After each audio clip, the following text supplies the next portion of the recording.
لیکن میں اسے برداشت نہیں کر سکتی کہ آپ والد صاحب پر کسی قسم کا شبہ کریں۔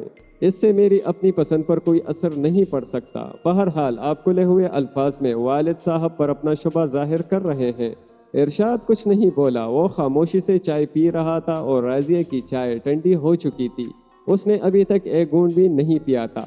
ارشاد خیالات میں کھویا ہوا تھا، اس نے اس کی طرف دھیان نہ دیا۔ پھر اب میری یہاں کیا ضرورت ہے؟ راضیہ اٹھتی ہوئی بولی، کیونکہ شام کے بچے سمپولیا کہلاتے ہیں۔ والد صاحب، اگر آپ کو ختم کر کے کوئی فائدہ اٹھانا چاہتے ہیں تو اس میں میرا بھی حصہ ہوگا، اور دولت کے متعلق ابھی آپ ہی اظہار خیال فرما چکے ہیں۔ تم ہر بات میں میری ماں سے مشابہ ہو۔ ارشاد نے اس کے ہاتھ پر ہاتھ رکھ کر آگے کی طرف جھکتے ہوئے کہا، وہی صورت شکل، وہی انداز گفتگو، ویسا ہی مزاج۔ پھر بتاؤ، مگر تم کیا جانو؟ یہ بات تمہارے والدین کے علم میں بھی نہیں ہے، کوئی نہیں جانتا سوائے میرے۔ کون سی بات؟ لیکن میں تمہیں ضرور بتاؤں گا، مجھے تم پر اب بھی اعتماد ہے۔ راضیہ حیرت سے اسے دیکھتی رہی۔ آؤ میرے ساتھ، بوڑھا ارشاد اٹھتا ہوا بولا، میں تمہیں کچھ دکھانا چاہتا ہوں۔ وہ اسے عمارت کے ایک حصے میں لایا جہاں کے مقفل کمروں میں سے کسی کا گزر نہیں ہوتا تھا۔ خود راضیہ بھی نہیں جانتی تھی کہ ان میں کیا ہے اور وہ مقفل کیوں رکھے جاتے ہیں۔ ارشاد نے ایک کمرہ کھولا اور دروازے کو دھکا دیا۔ کمرے میں تاریکی تھی۔ دروازہ کھلتے ہی راضیہ نے کچھ اس قسم کی بو محسوس کی جیسے وہ کمرہ سال ہر سال سے تازہ ہوا سے محروم رہا ہو۔ اس بو میں چمگادڑوں کی بیٹ کی بدبو بھی شامل تھی۔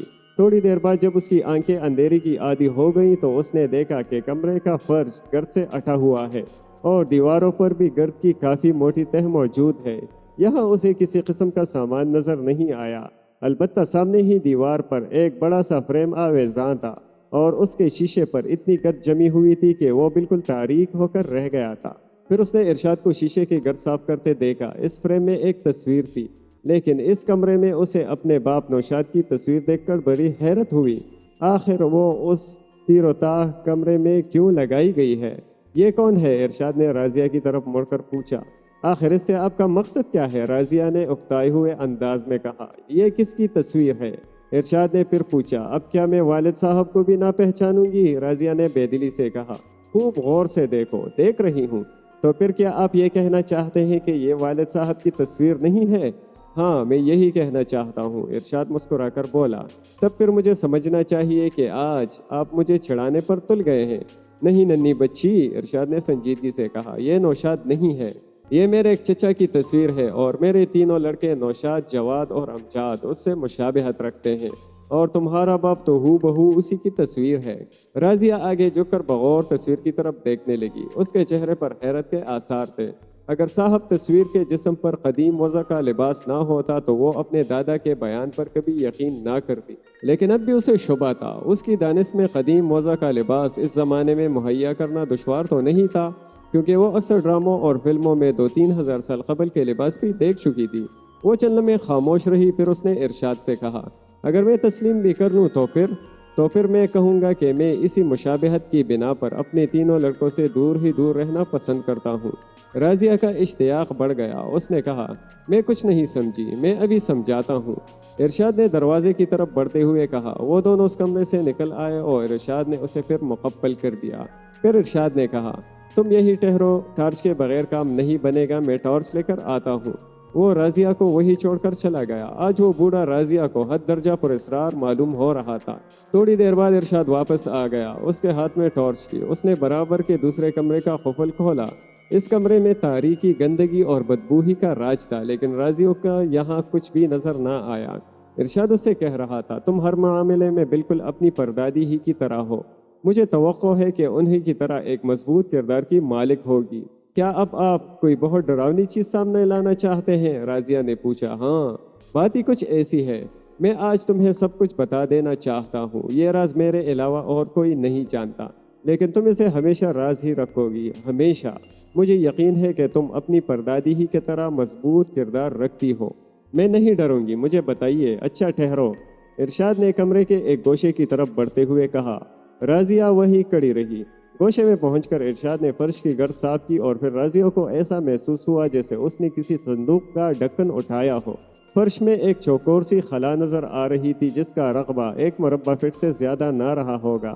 ارشاد نے جھک کر اس خلا میں ٹارچ کی روشنی ڈالی اور چند لمحہ اسی حالت میں رہا، پھر رازیہ کی طرف مڑ کر بولا، آؤ ڈرو نہیں۔ رازیہ لڑکڑاتے ہوئے قدموں سے آگے بڑھی۔ بوڑھے ارشاد کے رویے نے اسے سچ مچ خوفزدہ کر دیا تھا۔ آؤ دیکھو، یہ ایک تہ خانہ ہے۔ رازیہ دوزانوں بیٹھ کر خلا میں چانکنے لگی۔ وہ چند لمحوں تک آنکھیں پاڑتی رہی، لیکن اس کی سمجھ میں کچھ بھی نہ آیا۔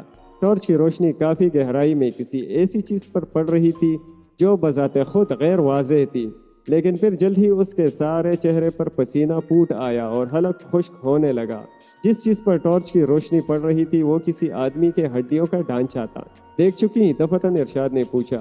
رازیہ کو ایسے محسوس ہوا جیسے اس کی آواز بہت دور سے آئی ہو۔ جی ہاں، اس نے مردہ سی آواز میں جواب دیا۔ کیا دیکھا؟ ہڈیوں کا ڈھانچہ۔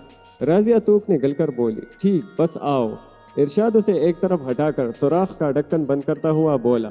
تھوڑی دیر بعد وہ کمرے کے باہر آ گئے۔ ارشاد نے اسے مقفل کیا اور وہ پھر رہائشی حصے کی طرف پلٹ آئے۔ رازیہ کا چہرہ زرد ہو گیا تھا اور آنکھوں میں وحشت نظر آنے لگی تھی۔ دونوں کافی دیر تک خاموش بیٹھے رہے۔ بوڑھا ارشاد خیالات میں کھویا ہوا تھا۔ زرد رنگ کے ڈھیلے ڈالے لبادے میں اس کا چھوٹا سا جھریایا ہوا چہرہ انتہائی پراسرار معلوم ہو رہا تھا۔ میں جو کچھ بھی کہنے جا رہا ہوں وہ ہمیشہ تمہاری ذات تک محدود رہے گا، اس نے کچھ دیر بعد بھررائی ہوئی آواز میں کہا۔ میں وعدہ کرتی ہوں، آپ مطمئن رہیے۔ رازیہ کا اشتیاق و اضطراب اب بہت زیادہ بڑھ گیا تھا۔ سنو، وہ میرے دادا کی ہڈیوں کا ڈھانچہ تھا۔ رازیہ کے ہونٹ ہلے لیکن آواز نہ نکلی۔ وہ حیرت سے بوڑھے ارشاد کو گھور رہی تھی۔ اس زمین پر آج سے 65 سال بیشتر ایک بہت بڑی ٹریجڈی ہوئی تھی، اور وہ آج بھی ایک بہت بڑی ٹریجڈی ہے۔ صرف 50 روپیوں کی بات تھی۔ میرے خدا، میں آج بھی یاد کرتا ہوں تو میرے رونگٹے کھڑے ہو جاتے ہیں۔ جلدی سے کہہ ڈالیے، مجھے اختلاج ہونے لگا ہے، رازیہ نے کہا۔ بوڑھا چند لمحے خاموش رہا، پھر اس نے کہا، ابھی تم جس کی تصویر دیکھ چکی ہو، اس نے میرے دادا یعنی اپنے باپ کو صرف 50 روپوں کے لیے قتل کر دیا تھا، اور وہ لاش آج تک بے گور و کفن پڑی ہے۔ بے گور و کفن؟ خدا مجھے اور سب کو معاف کرے۔ مجھ میں اتنی ہمت نہیں کہ ان ہڈیوں کو وہاں سے نکال کر دفن کر سکوں۔ میرے باپ نے بھی ہمت ہار دی تھی۔ بوڑھا ارشاد خاموش ہو گیا۔ لیکن وہ ہڈیاں بے گور و کفن کیوں ہے؟ رازیہ نے مستربانہ انداز میں کہا۔ مجھے پورا واقعہ بتائیے۔ چچا کو 50 روپیوں کی ضرورت تھی اور وہ اچھا آدمی نہیں تھا۔ کسی برے کام میں صرف کرنے کے لیے اسے روپوں کی ضرورت تھی۔ وہ شراب کے نشے میں تھا۔ دادا صاحب نے صاف انکار کر دیا، بلکہ اسے برا بلا بھی کہا۔ وہی دیوار پر ایک تبر آویزا تھا۔ چچا نے غصے میں آ کر وہی تبر سے ان پر حملہ کر دیا۔ پے در پہ 3-4 وار کیے اور وہ وہیں ٹھنڈے ہو گئے۔ پھر وہ کمینہ فرار ہو گیا اور اس دن سے آج تک اس کی خبر ہی نہیں ملی۔ والد صاحب اور میرے سب سے چھوٹے چچا گھر ہی میں موجود تھے۔ جتنی دیر میں وہ وہاں پہنچتے سب کچھ ہو چکا تھا۔ گھر میں اس وقت صرف 3 آدمی تھے، میری ماں، والد صاحب اور چھوٹے چچا۔ میں موجود نہیں تھا۔ تم یقین جانو 40 سال کی عمر تک مجھے یہ واقعہ نہیں معلوم ہو سکا۔ وجہ یہ ہوئی کہ دادا صاحب انہی ایام میں حج کے لیے جانے والے تھے۔ جب میں گھر آیا تو مجھے بتایا گیا کہ وہ حج کے لیے چلے گئے۔ سب یہی جانتے تھے کہ وہ حج کے لیے گئے ہیں، مگر حقیقت یہ تھی کہ والد صاحب اور چھوٹے چچا نے مل کر ان کی لاش تہ خانے میں ڈال دی تھی۔ وہ نہیں چاہتے تھے کہ خاندان بدنام ہو، کیونکہ ہمارا خاندان صدیوں سے ذی عزت سمجھا جاتا رہا ہے۔ بہرحال کچھ دنوں بعد دادا صاحب کے لیے یہ مشہور کر دیا گیا کہ وہ بیت اللہ شریف میں فوت ہو گئے ہیں۔ گمشدہ چچا کا معاملہ تو اس کی طرف سے کسی نے دھیان بھی نہ دیا، کیونکہ وہ ایک اوباش آدمی تھا۔ ویسے بھی مہینوں گھر میں اس کی شکل نہیں دکھائی دیتی تھی۔ لیکن رازیہ نے توک نگل کر کہا، لاش یوں ہی کیوں پڑی رہ گئی؟ پھر کسی کی ہمت ہی نہیں پڑی کہ وہ اسے تہ خانے میں اترتا۔ والد صاحب نے مجھے اس کے متعلق اس وقت بتایا جب میں 40 برس کا تھا، یعنی آج سے 40 سال پہلے۔ لیکن میں تم سے کیا بتاؤں، مجھ میں بھی اتنی ہمت نہیں ہے کہ تہ خانے میں اتر کر ان ہڈیوں ہی کو سپرد خاک کر دوں۔ کچھ دیر کے لیے کمرے پر خاموشی مسلط ہو گئی۔ پھر بوڑھا بولا، جب تک یہ واقعہ مجھے معلوم نہیں ہوا تھا میں اپنے بچوں پر جان دیتا تھا، لیکن جب یہ واقعہ معلوم ہوا مجھے ان تینوں سے وحشت ہونے لگی۔ والد صاحب کی زندگی تک وہ میرے ساتھ رہے، پھر میں نے انہیں الگ کر دیا۔ آخر ان کا کیا قصور تھا؟ رازیہ نے پوچھا۔ چچا سے مشابہت کی بنا پر مجھے ان سے وحشت ہوتی ہے، تمہارا باپ تو خاص طور سے۔ تو کیا آپ سمجھتے ہیں وہ بھی اسی مشابہت کی بنا پر آپ سے وہی برتاؤ کریں گے؟ میں جانتا ہوں کہ یہ ایک لغو خیال ہے، مگر میں کیا کروں؟ اور اب تو مجھے اور زیادہ محتاط رہنا پڑے گا۔ آخر وہ سام تمہارے وینٹی بیگ میں کہاں سے آیا تھا؟ مجھے بتاؤ۔ رازیہ کچھ نہ بولی۔ اس کے پاس اس بات کا کوئی جواب نہیں تھا۔ حالات کو مد نظر رکھتے ہوئے وہ یہی سوچ سکتی تھی کہ سام کسی نے گھر ہی میں رکھا ہوگا، لیکن اسے اچھی طرح یاد تھا کہ وہ گھر سے روانہ ہو کر کوبرا مینشن جانے سے پہلے ایک ریسٹورانٹ میں گئی تھی اور وہاں اس نے پف کرنے کے لیے وینٹی بیگ کھولا تھا۔ پھر کیا کوبرا مینشن میں کسی نے یہ حرکت کی تھی؟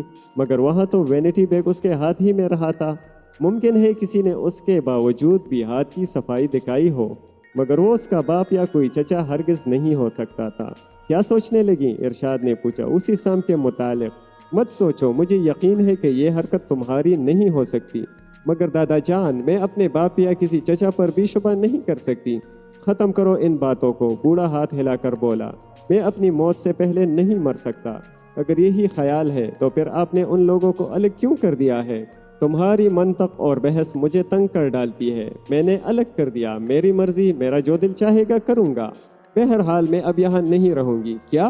بوڑھا آنکھیں نکال کر بولا، تم مجھے تنہا نہیں چھوڑ سکتی۔ میں اپنی اولاد میں تمہیں سب سے زیادہ پسند کرتا ہوں، تم نہیں جا سکتی۔ راضیہ خاموش بیٹھی رہی، لیکن اس کے چہرے پر بیزاری کے آثار تھے۔ کیپٹن فیاض نے جیسے ہی کمرے میں قدم رکھا، عمران اپنا سر پیٹنے لگا۔ فیاض نے اس کی پرواہ نہ کی، آگے بڑھ کر اس کے دونوں ہاتھ پکڑ لیے اور دانت پیس کر بولا، تم خواہ مخواہ ایک نہ ایک شوشہ چھوڑ کر ہمیشہ الگ ہو جاتے ہو۔ شوشہ خود بخود ٹوٹتا ہے پیارے فیاض، عمران نے سنجیدگی سے کہا۔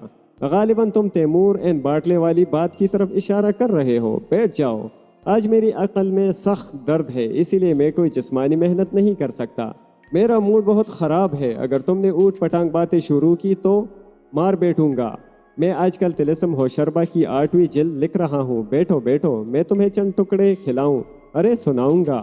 عمران، یس مائی ڈیئر سپر فیاض، یہ ٹکڑا بڑے غضب کا ہے۔ آنا ہت ہت مرسا پوش کی طرف کوہ چمقاق کے، اور یہاں سے 2 کلمہ داستان ولد ساقی نامہ ماسل باقی نویس۔ ارے باپ رے! فیاض نے اٹھ کر اس کا منہ دبا دیا۔ تم خواہ مخواہ مجھ سے نہ الجھو ورنہ، فیاض بڑبڑایا۔ ورنہ کیا ہوگا؟ عمران نے اپنے منہ پر سے اس کا ہاتھ ہٹاتے ہوئے کہا، میں تمہیں کسی مصیبت میں پھنسا دوں گا۔ تم نے نیلے پرندے والے معاملے میں ایک بہت بڑا جال کیا تھا۔ کیا مطلب؟ تم نے ہوم سیکرٹری کا جو سرٹیفکیٹ دکھایا تھا جعلی تھا۔ آج سمجھے ہو یہ بات؟ عمران نے قہقہہ لگایا۔ مگر پیارے کپتان صاحب، تم میرا کچھ نہیں بگاڑ سکتے۔ چلو چھوڑو، میں کسی سے اس کا تذکرہ نہیں کروں گا۔ اس طرح تم خود اپنے اوپر ایک احسان عظیم کرو گے، عمران نے آہستہ سے کہا۔ آخر تم تیمور اینڈ باٹلے کے متعلق صاف صاف کیوں نہیں بتاتے؟ صاف صاف یہ اسی وقت بتا سکوں گا جب مجھے صاف صاف معلوم ہو جائے گا۔ ویسے وہ لوگ کوئی غیر قانونی حرکت ضرور کر رہے ہیں، نوعیت ہی بتا دو۔ یہاں سے 2 کلمہ داستان حیرت نشان فیاض خچر سوار کے بیان کیے جاتے ہیں کہ پہلوان زبردست تھا، مارکانا اس کا ہاتھ سے عمران صاحب قران عالی شان کے، اور رونا سر پیٹ پیٹ کر۔ تم گدھے ہو، فیاض جھنجھلا گیا۔ یہی بات تم نے پہلے کہہ دی ہوتی تو اتنا سر نہ مارنا پڑتا۔ پرسوں تیمور اینڈ باٹلے کے شو روم میں تم بھی تھے، تم نے 2 یا 3 منٹ تک وہاں ارشاد کی پوتی راضیہ سے گفتگو بھی کی تھی۔ کیوں؟ کیا میں غلط کہہ رہا ہوں؟ راضیہ تمہاری بہن سریا کی دوست ہے۔ ہاں ہاں، تو پھر تمہیں اس کا اعتراف ہے کہ وہ تمہیں وہاں ملی تھی؟ قطعی ہے، عمران نے کہا اور جیب میں چیونگم کا پیکٹ تلاش کرنے لگا۔ تب پھر تمہیں میرے چند سوالات کا جواب دینا پڑے گا۔ سوالات لکھ کر لاؤ، پرچہ 2.5 گھنٹے سے کم نہ ہونا چاہیے، ساتھ میں 5 سوال ضروری ہوں۔ فارغ خطی، ارے کیا کہتے ہیں اسے؟ خوش قسمتی، ارے نہیں، کیا کہتے ہیں؟ خوش خطی، خوش خطی کے نمبر الگ۔ اچھا تم بھگتو گے، فیاض اٹھ کر دروازے کی طرف بڑھتا ہوا بولا۔ بھگتنے ہی کے ڈر سے میں نے ابھی تک شادی نہیں کی۔ اس کے وینٹی بیگ میں سام تھا، فیاض نے دروازے میں رک کر عمران کی طرف مڑتے ہوئے کہا۔ بڑی کم ہمت لڑکی معلوم ہوتی ہے، عمران نے لاپرواہی سے کہا۔ اگر میں لڑکی ہوتا تو میرے وینٹی بیگ سے کم از کم 1 ہاتھی ضرور برآمد ہوتا، الا ماشاء اللہ۔ عمران، میں تمہیں آفس میں طلب کر کے تمہیں ان سوالات کے جواب پر مجبور کروں گا۔ جب تک تم مجھے پوری بات نہیں بتاؤ گے مجھ سے کچھ بھی معلوم نہیں کر سکو گے۔ فیاض پھر پلٹ آیا، چند لمحہ خاموش رہا، پھر بولا، ارشاد سے واقف ہو؟ ہاں، مشاعروں میں اکثر مکرر ارشاد سننے کا اتفاق ہوا ہے، عمران نے سنجیدگی سے کہا۔ میں شہر کے مشہور کروڑ پتی ارشاد کی بات کر رہا ہوں۔ فیاض جلا گیا۔ تو ایسے بولو نا، ہاں میں نے اس کا نام سنا ہے اور اس کی پوتی راضیہ سے اچھی طرح واقف ہوں، کیونکہ وہ سریا کی دوست ہے۔ پرسوں اس کے وینٹی بیگ سے ایک سام برآمد ہوا تھا۔ وینٹی بیگ ارشاد نے کھولا تھا۔ راضیہ سام کے وجود سے لا علمی ظاہر کرتی رہی، اور یہ خود راضیہ ہی کا بیان ہے کہ بوڑھا اکثر اس کا وینٹی بیگ کھول کر اس میں رکھی ہوئی چیزیں الٹ پلٹ ڈالا کرتا تھا۔ بہت اچھی عادت ہے، عمران سر ہلا کر بولا۔ آج کل کی لڑکیاں نہ جانے کیا الا بلا وینٹی بیگوں میں لیے پھرتی ہیں۔ ارشاد کا خیال تھا کہ یہ حرکت اسے مار ڈالنے کے لیے کی گئی تھی، کس نے کی تھی یہ اب تک معلوم نہیں ہو سکا۔ کمال ہے یار فیاض، کہیں تمہیں گاز تو نہیں کھا گئی؟ ابھی تم کہہ رہے تھے کہ سانپ راضیہ کے وینٹی بیگ سے برآمد ہوا تھا، وہ نہیں جانتی کہ سانپ اس کے وینٹی بیگ میں کیسے پہنچ جاتا۔ پھر میں کیا کروں؟ عمران اپنی پیشانی پر ہاتھ مار کر بولا۔ میرا دماغ کیوں چاٹ رہے ہو؟ وہ تیمور اینڈ باٹلے کے شو روم میں سانپ دیکھنے گئی تھی لیکن تم وہاں موجود تھے، تمہارا وہاں کیا کام تھا؟ وہ وہاں جک مار رہا تھا، تم سے مطلب؟ تم ابھی پورے حالات سے آگاہ نہیں ہو، فیاض نے برا سا منہ بنا کر کہا۔ ورنہ اس طرح نہ چہکتے تو چہکنا بند کر دو نا میرا، عمران لاپرواہی سے بولا۔ پرسوں رات راضیہ اپنے کمرے میں سو رہی تھی، وہ ارشاد منزل ہی میں رات بسر کرتی ہے، اس کے علاوہ ارشاد کے عزیزوں میں سے اور کوئی ارشاد منزل میں نہیں داخل ہو سکتا۔ بہرحال وہ وہی رہتی ہے، اس کی اور ارشاد کی خوابگاہ کے درمیان صرف ایک دیوار حائل ہے۔ راضیہ سو رہی تھی، اچانک کسی قسم کی تیز آواز نے اسے جگا دیا، اور پھر دوسری چیخ نے اسے بیدار ہو جانے پر سنی۔ وہ بلا شبہ ارشاد ہی کی چیخ تھی۔ تقریباً 5 منٹ تک وہ مسحری پر بحث و حرکت پڑی رہی۔ ارشاد کے کمرے سے اب کچھ اس قسم کی آوازیں آ رہی تھی جیسے کئی آدمی لڑ پڑے ہوں۔ تھوڑی دیر بعد بالکل سناٹا ہو گیا۔ خدا کا شکر ہے، عمران آہستہ سے بڑبڑایا۔ فیاض کی پیشانی پر سلوٹیں ابھر آئیں، لیکن وہ عمران سے الجھے بغیر بولتا رہا۔ راضیہ اٹھ کر سیدھی نوکروں کے کوارٹر میں گئی اور انہیں جگا کر اپنے ساتھ ارشاد کی خوابگاہ تک لائی، جس کا دروازہ کھلا ہوا تھا لیکن خوابگاہ خالی تھا۔ ارشاد کے بستر پر بہت سا خون تھا، پلنگ کے نیچے ایک خنجر ملا، وہ بھی خون آلود تھا۔ سرہانے کی چھوٹی میز الٹی پڑی تھی، 2 کرسیاں الٹ گئی تھیں۔ غرضے کے صاف ظاہر ہو رہا تھا کہ وہاں کافی دیر تک کشمکش ہوئی، مگر ارشاد کا کہیں پتہ نہ تھا۔ عمران کچھ نہ بولا، وہ غور سے فیاض کی طرف دیکھ رہا تھا۔ ارشاد اب بھی لاپتہ ہے، راضیہ نے بہت کچھ بتایا ہے، حالانکہ خود اپنا وجود بھی شعبے سے بالاتر نہیں رکھا۔ اس نے کیا بتایا؟ عمران نے پوچھا۔ یہی کہ ارشاد اپنے تینوں لڑکوں کی طرف سے مطمئن نہیں تھا، یہی وجہ ان کی علیحدگی بھی تھی۔ راضیہ کے علاوہ اور کوئی ارشاد منزل میں نہیں جا سکتا تھا، اس لڑکی پر اسے بہت اعتماد تھا۔ ہاں، اس کا بیان بھی یہی ہے۔ تمہارا کیا خیال ہے؟ میں ابھی تک کوئی رائے قائم نہیں کر سکا۔ جس دن تم رائے قائم کرنے کے قابل ہوئے اس دن تمہاری بیوی بالغ ہو جائے گی۔ عمران، میں تم سے پوچھتا ہوں کہ تم وہاں کیا کر رہے تھے؟ کہا my dear Fayyaz, Taimur and Batley کے شو روم میں۔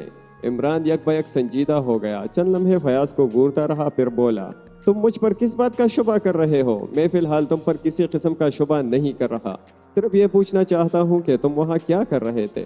وہاں قریب 150 آدمی تھے، عمران نے سنجیدگی سے کہا۔ میں ان سے مشورہ کرنے کے بعد تمہارے سوال کا جواب دوں گا۔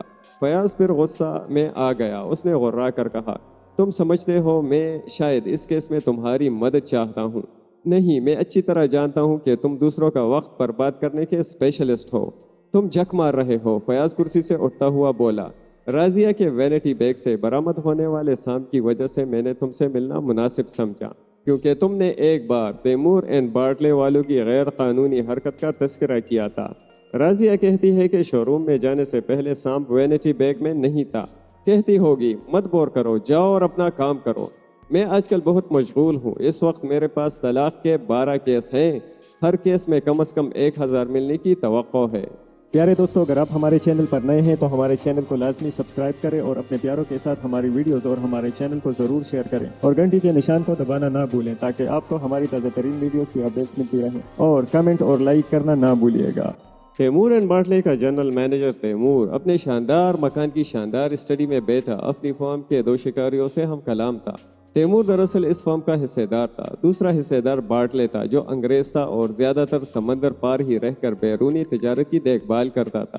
تیمور ایک دراز قد اور قوی ہیکل آدمی تھا، عمر 50 کے لگ بھگ رہی ہوگی، چہرہ اب بھی پرکشش تھا۔ تم دونوں، وہ شکاریوں سے کہہ رہا تھا، بعض اوقات بہت آگے بڑھ جاتے ہو، میں اسے پسند نہیں کرتا۔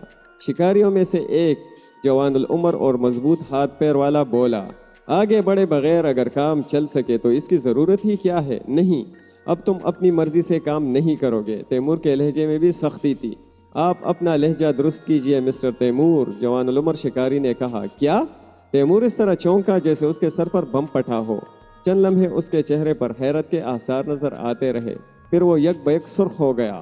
تم مجھ سے اس انداز میں گفتگو کی جرت کر رہے ہو؟ وہ غرایا۔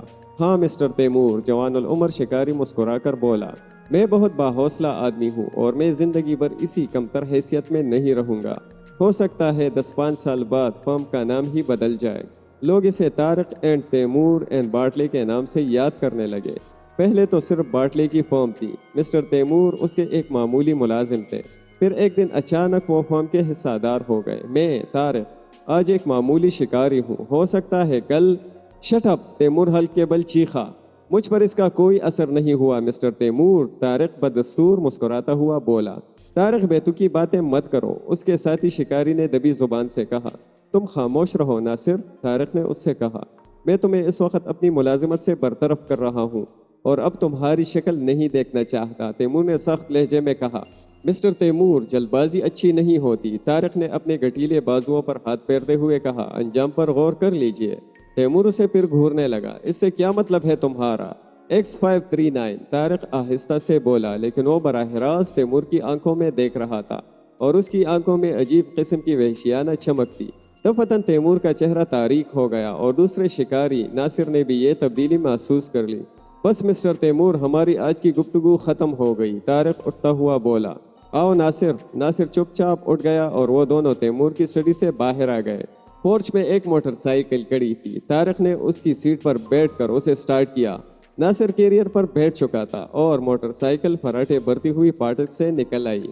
طارق، یہ کیا قصہ تھا؟ ناصر نے پوچھا۔ طارق ہلکا سا کہکہا لگا کر بولا، اگر اس قسم کے قصے ہر ایک کی سمجھ میں آنے لگے تو ہر ایک تیمور اینڈ باٹلے کا حصہ دار ہو جائے۔ میں اپنی آنکھیں کھلی رکھتا ہوں دوست، مگر یار اس وقت تو تم نے کمال ہی کر دیا۔ مگر وہ نمبر کیا تھا جسے سنتے ہی وہ بدحواس ہو گیا تھا؟ سنو ناصر، ہم دونوں گہرے دوست ہیں، طارق نے کہا اور خاموش ہو گیا۔ ناصر منتظر تھا کہ وہ کچھ اور بھی کہے گا، لیکن وہ خاموش ہی رہا۔ میں اس جملے کا مطلب نہیں سمجھا، ناصر نے کہا۔ اس کا مطلب پھر سمجھاؤں گا، فی الحال ایک کار ہمارا تعاقب کر رہی ہے، اس میں یقیناً تیمور کے آدمی ہوں گے، لہٰذا میں چاہتا ہوں کہ انہیں ایک اچھا سبق دوں۔ ناصر نے مڑ کر دیکھا، حقیقتاً اس کار کے علاوہ سڑک پر دور تک کوئی کار نظر نہیں آ رہی تھی۔ وہم ہے تمہارا، ناصر بڑبڑایا۔ وہم نہیں بلکہ توقع، طارق نے کہا۔ اس گفتگو کے بعد تیمور مجھے زندہ دیکھنا پسند نہیں کرے گا، خیر دیکھو ابھی معلوم ہوا جاتا ہے۔ دفعتاً طارق نے موٹر سائیکل ایک گلی میں موڑ دی، دوسری کار بھی اسی گلی میں مڑ گئی۔ کیوں، اب کیا خیال ہے؟ طارق نے ہلکے سے قہقہے کے ساتھ کہا۔ ٹھیک ہے، ناصر بڑبڑایا۔ کیا میں تمہیں کہیں اتار دوں؟ طارق نے پوچھا۔ وہ لوگ ہمیں رس ملائی نہیں کھلائیں گے۔ کیا تم مجھے بزدل سمجھتے ہو؟ ناصر نے کہا۔ نہیں پیارے، مطلب یہ تھا کہ تمہیں خطرے سے آگاہ کر دوں، مگر ہمیں یہ ضرور دیکھ لینا چاہیے کہ یہ کتنے آدمی ہیں۔ ناصر کچھ نہ بولا۔ طارق موٹر سائیکل کو گلی سے نکال کر دوسری سڑک پر لایا، پھر کیفے گرانڈ کے سامنے اسے روک کر مشین بند کر دی۔ دوسری کار بھی تھوڑی ہی فاصلے پر رک گئی تھی۔ دونوں اتر کر کیفیٹیریا گرانڈ میں داخل ہوئے۔ اس کا حال چھوٹا ہی تھا اور اوپر چاروں طرف گیلری بنی ہوئی تھی۔ اسی طرح چھوٹی سی جگہ میں وہ زیادہ سے زیادہ نشستوں کا انتظام کیا گیا تھا۔ طارق نیچے بیٹھنے کے بجائے اوپر جانے کے لیے زینے طے کرنے لگا۔ ناصر نے دیکھا کہ 4 آدمی کیفے میں داخل ہوئے اور وہ کھنکیوں سے ان دونوں کی طرف دیکھ رہے تھے۔ جب تک کہ طارق اور ناصر اوپر جا کر بیٹھ نہیں گئے، وہ لوگ بھی کھڑے ہی رہے۔ بظاہر ایسا معلوم ہو رہا تھا جیسے وہ چاروں طرف نظر دوڑا کر اپنے لیے کوئی جگہ منتخب کر رہے ہوں۔ طارق اور ناصر گیلری کی جالیوں سے لگ کر اس طرح بیٹھے کہ نیچے سے کم از کم ان کے سر بخوبی دکھائی دے سکیں۔ وہ چاروں بھی بیٹھ چکے تھے، لیکن انہوں نے بھی ایسی جگہ منتخب کی تھی جہاں سے وہ بآسانی ان پر نظر رکھ سکتے تھے۔ طارق آہستہ آہستہ پردہ کھسکا کر اپنے چہرے کے قریب لا رہا تھا۔ تھوڑی ہی دیر میں اس کا چہرہ پردے کے پیچھے ہو گیا، لیکن ناصر اب بھی نیچے والوں کو دکھائی دے رہا تھا۔ ناصر، طارق نے اسے آہستہ سے مخاطب کیا، زیادہ نہیں، صرف 20 منٹ تک انہیں یہاں روکے رکھو، اس کے بعد پھر تمہیں ایسا تماشا دکھا دوں گا کہ تم دنگ رہ جاؤ گے۔ کس طرح روکوں؟ میں تمہارا مطلب نہیں سمجھا۔ بس تم اسی طرح بیٹھے رہو، میں صرف 20 منٹ کے لیے باہر جا رہا ہوں۔ یہ دروازہ دیکھ رہے ہو، اس کے زینے باورچی خانے میں جا کر ختم ہو جاتے ہیں، میں ادھر ہی جاؤں گا، لیکن نیچے والوں کو یہی معلوم ہونا چاہیے کہ میں یہاں موجود ہوں۔ تم کبھی کبھی اس طرح ادھر دیکھتے رہنا جیسے مجھ سے مخاطب ہو۔ تم کہاں جا رہے ہو؟ بس واپس آ کر بتاؤں گا۔ طارق گیلری کے زینوں سے دوسری طرف اتر گیا۔ ناصر بدستور وہیں بیٹھا رہا۔ طارق کے جانے کے بعد چائے بھی آ گئی۔ اس وقت ناصر بڑی شاندار ایکٹنگ کر رہا تھا۔ وہ طارق سے عمر میں بڑا تھا لیکن قوت میں اس کا لوہا مانتا تھا۔ اس نے اس انداز میں چائے اونڈیلی جیسے وہ ساتھ ہی ساتھ اپنے مخاطب سے گفتگو بھی کرتا جا رہا ہو، ویسے اس کی نظر چائے کی پیالی ہی کی طرف ہو۔ پھر اس نے نیچے بیٹھے ہوئے آدمیوں پر ایک اچھٹتی سی نظر ڈالی۔ وہ چاروں ابھی تک ہال میں موجود تھے۔ 20 منٹ گزر گئے لیکن طارق واپس نہیں آیا۔ اس کی واپسی ٹھیک آدھا گھنٹہ بعد ہوئی اور وہ اس طرح ہانپ رہا تھا جیسے اسے بہت دوڑنا پڑا ہو۔ کیا کرائے؟ ناصر نے مسکرا کر پوچھا۔ بس ابھی دیکھ لینا اور اب اٹھو۔ وہ زینے طے کر کے نیچے ہال میں آئے لیکن ان کے انداز سے یہی ظاہر ہو رہا تھا جیسے وہ تعاقب کرنے والوں سے لا علم ہو۔ باہر آ کر طارق نے پھر موٹر سائیکل سنبھالی۔ ناصر کیریئر پر بیٹھ گیا اور موٹر سائیکل چل پڑی۔ تقریباً 15-20 منٹ تک وہ مختلف سڑکوں پر دوڑتی رہی۔ پھر طارق نے ناصر سے کہا، ذرا گھڑی تو دیکھو، کیا وقت ہوا ہے؟ 6:30۔ ناصر نے جواب دیا۔ کار اب بھی ہمارے تعاقب میں ہے۔ آخر اس کا مقصد کیا ہے؟ ناصر نے پوچھا۔ انہیں معلوم ہے کہ آج کل شکار ہو رہا ہے اور ہم یہاں سے سیدھے کیمپ کی طرف جائیں گے۔ ظاہر ہے کہ اس کے لیے ہمیں ایک سنسان سڑک سے گزرنا ہی ہوگا۔ میرے خدا! ناصر گڑگڑا کر بولا۔ تو اس کا مطلب یہ ہے کہ وہ ہمیں مار ڈالنے کی فکر میں ہے؟ یقیناً، طارق نے کہا لگایا، ورنہ ہم دو خوبصورت تتلیاں تو نہیں کہ وہ ہمارے گھروں کا پتہ لگانے کے لیے ہمارا تعاقب کر رہے ہیں۔ اور ہم کیمپ ہی کی طرف جائیں گے؟ ناصر نے سوال کیا۔ یقیناً، ہم وہی جائیں گے اور اسی سڑک سے گزریں گے جس سے روزانہ گزرتے ہیں۔ تب تم پاگل ہو گئے ہو؟ پرواہ نہ کرو، صرف 3 منٹ بعد تم بھی پاگل ہو جاؤ گے۔ یقین نہ آئے تو گھڑی کی طرف دیکھتے رہو اور تمہارے پاگل ہو جانے کی خبر سن کر تیمور پاگل کتوں کی طرح بھونکنے لگے گا۔ ناصر کچھ نہ بولا۔ وہ اب اس فکر میں تھا کہ کسی بہانے فی الحال طارق سے پیچھا چھڑا لے، لیکن ایسے مواقع پر عموماً بہانہ پیدا کرنے کا کوئی پہلو ہی نہیں نکلتا۔ ناصر کا ذہن اسی میں الجھ کر رہ گیا۔ موٹر سائیکل کی رفتار بتدریج تیز ہوتی جا رہی تھی اور اب وہ کیمپ ہی کی طرف جانے والی سڑک پر مڑ چکی تھی۔ ناصر کا دل دھڑکنے لگا۔ اس نے مڑ کر دیکھا، کار بھی اسی سڑک پر مڑی تھی لیکن سڑک کا یہ حصہ سنسان نہیں تھا کیونکہ ابھی شہری آبادی کا سلسلہ ختم نہیں ہوا تھا۔ طارق ہکلایا لیکن اسے اپنی ہکلاہٹ جاری رکھنے کا موقع نہ مل سکا کیونکہ دفعتاً ایک بلند آواز کے دھماکے نے اس کے اعصاب کو ساکت کر دیا۔ چونک پڑنے کی بھی سکت اس میں نہ رہ گئی تھی۔ پھر اس نے یک بیک کئی چیخیں سنی۔ مڑ کر دیکھا تو اسے تھوڑے ہی فاصلے پر آگ کی لپٹ دکھائی دی۔ طارق بے تحاشا ہنس رہا تھا اور موٹر سائیکل بھاگی جا رہی تھی۔ اب یہ کل کے اخبار میں دیکھنا کہ کتنے مرے اور کتنے زخمی ہوئے، طارق نے کہا۔ یہ کیا ہوا؟ ناصر پھر ہکلایا۔ ٹائم بم اسی کار میں؟ ہاں، میں آدھے گھنٹے تک جک نہیں مارتا رہا تھا، مگر تم نے کیا کیا طارق؟ میں شکاری ہوں ناصر، بس اس سے زیادہ اور کچھ کہنے کی ضرورت ہی نہیں، مگر ان شکاروں کی کھال تیمور کے کام نہ آ سکے گی۔ تم نے انہیں مار ڈالا؟ ہاں میرے دوست، طارق نے بڑے اطمینان سے جواب دیا۔ سانپوں کو پن اٹھانے کی مہلت ہی نہ دینی چاہیے، یہی ہمارا سب سے پہلا سبق ہے۔ ناصر سناٹے میں آ گیا، اس کے سارے جسم ٹھنڈا ٹھنڈا پسینہ پھوٹ رہا تھا۔ کیا تم ڈر رہے ہو؟ طارق نے پھر قہقہا لگایا۔ ناصر کچھ نہ بولا۔ اس کا دماغ کھوپڑی سے نکل کر گویا ہوا میں تیرنے لگا تھا۔ اس دھماکے کا اثر اب بھی اس کے اعصاب پر باقی تھا اور پھر طارق کی باتیں بھی اس دھماکے سے کیا کم تھیں۔ آج فیاض کو پھر عمران کی تلاش تھی لیکن وہ اپنے فلیٹ میں نہ ملا۔ بہرحال اس تک پہنچنے کے لیے فیاض کو اچھی خاصی سراغ رسانی کرنی پڑی۔ وہ اس شہر کے ایک گٹیا سے شراب خانے میں ملا لیکن فیاض یہ نہ معلوم کر سکا کہ عمران وہاں کیا کر رہا تھا۔ حقیقت تو یہ تھی کہ اس وقت اسے یہ معلوم کرنے کی ضرورت ہی نہیں محسوس ہوئی تھی کہ عمران وہاں کیوں آیا تھا۔ ہو سکتا ہے کہ کسی دوسرے موقع پر اسے کوچ پڑ گئی ہوتی، لیکن آج تو خود اس کے ہی ذہن میں انتہائی حیرت انگیز واقعات کے تصورات ابل رہے تھے۔ عمران فیاض کو سڑک ہی پر دیکھ کر شراب خانے سے اٹھ گیا، لیکن اس وقت اسے فیاض کی آمد گراں ضرور گزری تھی۔ عمران نے سڑک پر آ کر فیاض کو اشارہ کیا کہ وہ آگے بڑھ جائے، لیکن فیاض اشارہ نہ سمجھ کر اسی کی طرف بڑھتا رہا۔ نتیجہ یہ ہوا کہ عمران دوسری طرف مڑ کر بڑی تیزی سے چلتا ہوا ایک گلی میں گھس گیا۔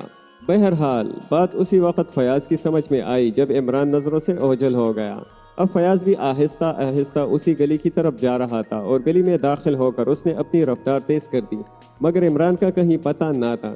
فیاض گلی سے گزر کر دوسری سڑک پر پہنچ گیا، لیکن اب بھی عمران کہیں نظر نہ آیا۔ فیاض کو تقریباً 1 یا 1.5 منٹ تک وہیں کھڑے رہ کر سوچنا پڑا کہ اب اسے کیا کرنا چاہیے۔